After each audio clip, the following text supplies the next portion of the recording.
كنت صغير كده اهوت، وكنت في المدرسة في ابتدائي، في تالتة ابتدائي.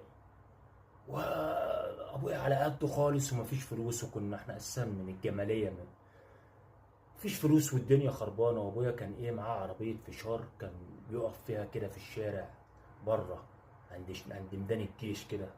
انا فاكر زمان. وانا عندي بقى الظروف في المدرسة تعبانة والدنيا تعبانة، ومحدش بينفع حد ولا حد بيدي جنيه لحد. رحت المدرس بتاع الكانتين كلمته، قلت له انا والدي عنده عربيه فشار وكده اهوت، ولو حضرتك تدخل المنتج ده جميل وبتاع، يعني الفشار تدخله في البيت. قال لي ماشي هات. بقى تاخد والدي كان بقى يعمل ايه، فشار كان يعمل من ابو باريزه لابو شيرين شويله. وابتديت ان انا اخد من ابويا واودي للمدرس واخد عمولتي. كل ده وانا في ثالثه ابتدائي. انا مش بقول لكم اللي انا واو، بس بقول لكم اللي عايز يعمل حاجه بيعملها، ولا فارق سن ولا فارق اي حاجه.